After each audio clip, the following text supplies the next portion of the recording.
எல்லாருக்கும் வணக்கங்க. என்னோட பேர் வந்து லதா, நெற்குன்றத்துலேருந்து நான் வந்திருக்கேன். என்னோட கேள்வி என்னன்னா, இப்போ குரானுக்கும் பைபிளுக்கும் என்ன வித்தியாசம்? ஏன்னா இதில் சொல்கிற மாதிரி தான் அதுலேயும் சொல்கிறீங்க நீங்கள். நாங்களும் இப்போ சொல்கிறோன்னா இன்னொரு உலகம் எங்களுக்கு மேலே இருக்குது, அங்கே நம்ம நல்லதை எடுத்துகிட்டு போனால் தான் பரலோக வாழ்க்கை அனுபவிக்க முடியும். நாங்கள் படிக்கிறோம்.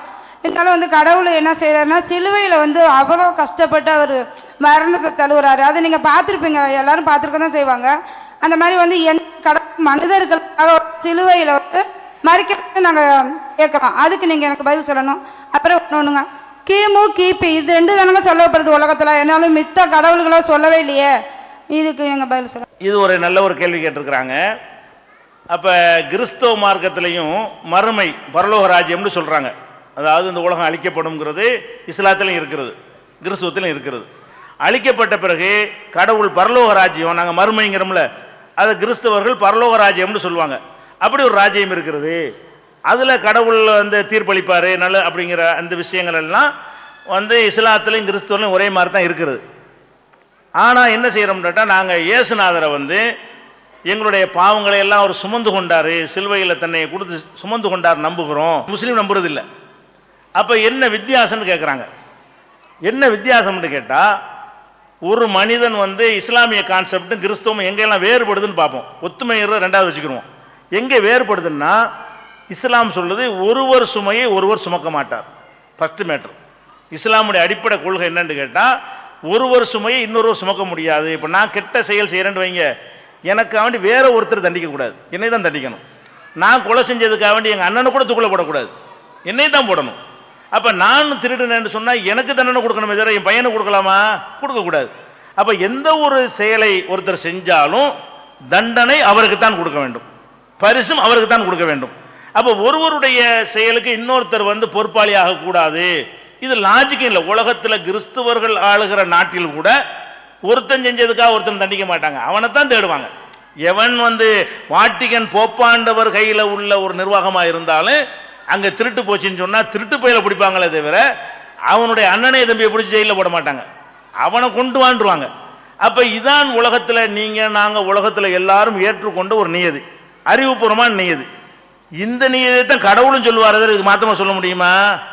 ஆனால் அவங்க எப்படி சொல்கிறாங்க, கிறிஸ்தவ மார்க்கம் எப்படி சொல்லுதுன்னு கேட்டால், மனிதன் வந்து பிறக்கும் போதே பாவியாக பிறக்கிறான்.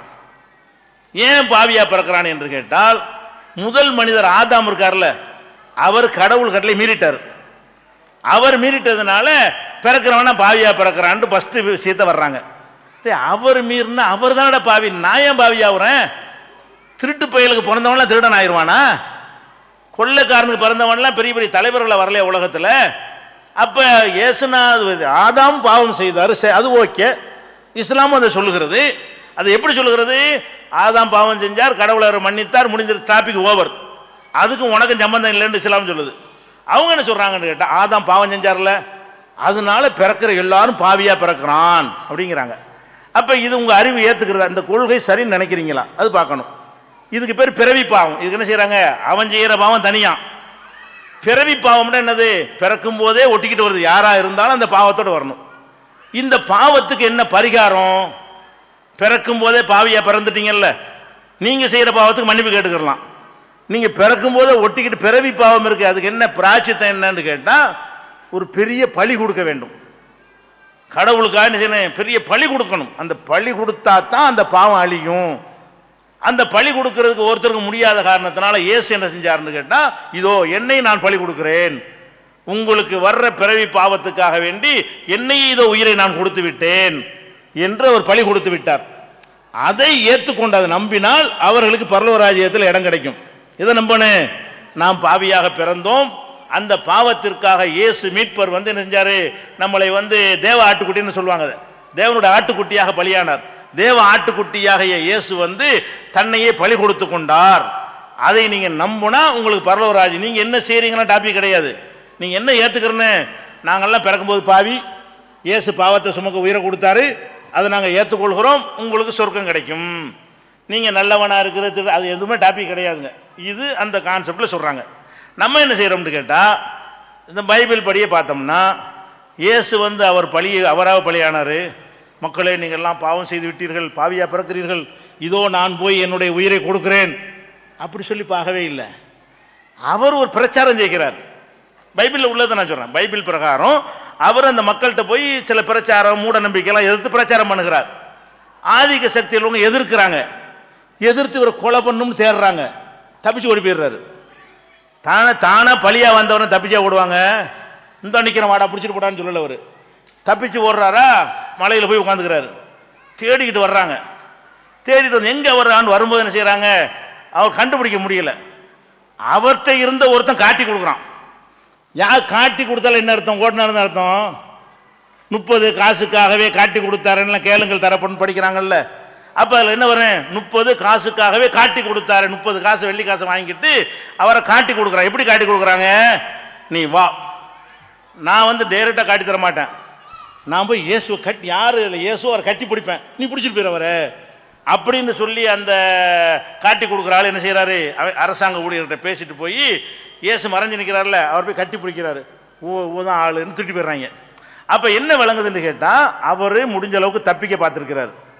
இன்னும் சொல்ல போனால் தேடுறாங்க. அன்று இரவு பிரார்த்தனையில், கடவுளே என்னை இதை காப்பாற்றும், பிடிக்க போகிறாங்க, நான் உன்னை தவிர யார்கிட்ட இதை கேட்க முடியும், நீ தான் என்னை காப்பாற்றணும் கடவுளேன்னு அவ்வளோ பிரார்த்தனை பண்ண, எல்லாம் பைபிள் இருக்குது. அவ்வளோ அழுது புலம்பி அந்த மாதிரி கெஞ்சினார், கெஞ்சி பிரதாபிக்கிறார். அடுத்த நாள் தான் காட்டி கொடுத்துக்கிட்டு போயிடுறாங்க. அப்போ என்ன, நம்ம தப்பிக்க பார்க்குறாரு, பழியாக விரும்பவே இல்லை, மக்களுடைய பாவத்தை ஏற்றுக்கிறதுக்கு பழியாக போறன்னு ஒரு சொன்னதாக பைபிள்லையும் இல்லை, பின்னாடி தான் உண்டாக்குனாங்க. இயேசுநாதர் அப்படி சொன்னதாக பைபிளில் கூட ஒரு வார்த்தை கிடையாது. நான் உங்களுடைய பாவத்தை சுமப்பதற்காக நான் என் உயிரை கொடுக்க போகிறேன் இயேசு சொன்னார்னு பைபிள் இருக்கா? கிடையாது. என்ன இருக்குது, அவர் தப்பிச்சு ஓடினாரு, காட்டி கொடுத்தாங்க, ராத்திரி பூரா அழுது புலம்பினாரு. சரி, கடைசியில் கொண்டு சிலுவையில் அறையிறாங்க இல்லை, அறையிற வரைக்கும் தப்பிச்சிடும் நினைச்சாரு.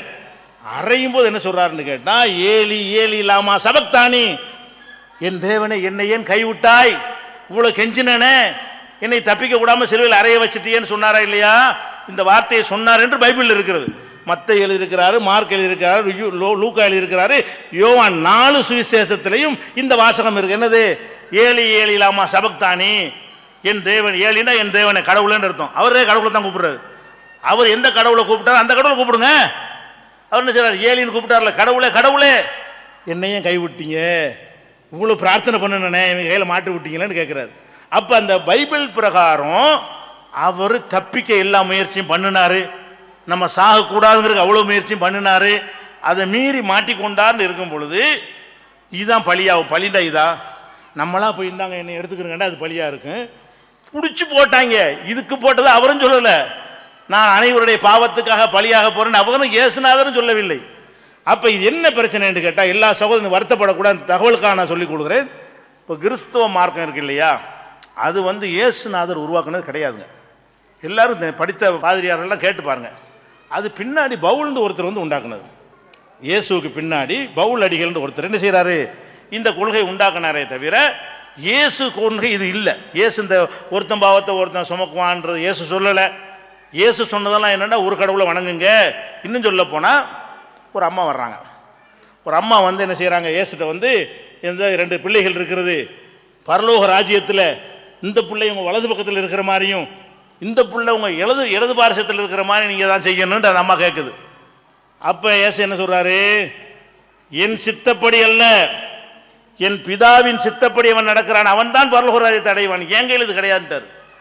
அவர் முகமது நபி சொன்னது தான் சொன்னார். இயேசுநாதர் என்ன சொன்னாரு, எனக்கு எந்த பவரும் கிடையாது, இயேசுநாதராகிய நான் வந்து கடவுளை அனுப்பப்பட்டு இருக்கிறேன், என்னுடைய எஜமானுடைய கட்டளைப்படி நடக்க, அப்பதான் கிடைக்கும், என்னால் ஒன்றும் பண்ண முடியான்ட்டார். இப்படி சொன்னதாகத்தான் இயேசுடைய அந்த பைபிளுடைய போதனைகள்லாம் இருக்கு. நீங்க எடுத்து நீங்க படித்து பாருங்கள். இயேசு சொன்னதாக நீங்க சொன்ன கொள்கை இயேசு சொன்னதாக இருக்கான்னு நீங்க பாருங்க. நம்ம இயேசு சொன்ன ஏற்றுக்கொள்ளலாம். இயேசு எப்படி சொல்லல, அனைவருடைய பாவத்தை சுமப்பதற்கு நான் வந்திருக்கிறேன். இயேசு வந்தார் என்று பின்னாடி வந்தவர்கள் உண்டாக்கினார்கள். இயேசு அப்படி சொல்லவே இல்லை. இயேசு சொன்னதெல்லாம் ஒருவனை தான் உன் முழு இதயத்தோடும் முழு கவனத்தோடும் முழு ஈடுபாட்டோடும் அந்த ஒரு இறைவனையே நினைவு கூறுவாயாக, இப்படித்தான் இயேசு சொன்னார். பைபிள் இன்னைக்கு இருக்கிறது.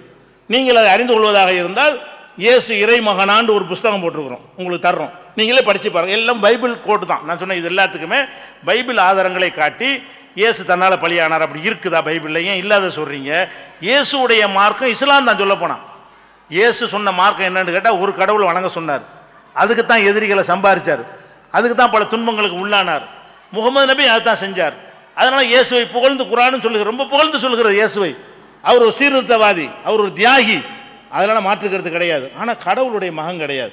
இந்த மார்க்கத்தை அவர் உண்டாக்கவே இல்லை, இயேசுவுக்கு பின்னாடி உள்ளவர்கள் உண்டாக்கினார்கள். அதெல்லாம் ஆதாரத்தோடு நினைஞ்சிருக்கிறோம், சொல்லி இருக்கிறோம். இது சம்பந்தமாக கிறிஸ்துவ குருமார்கள் நடந்த விவாதங்கள்லாம் கூட இருக்கிறது. உங்களுக்கு தேவைப்பட்டு அது கூட தர்றோம். என் பேர்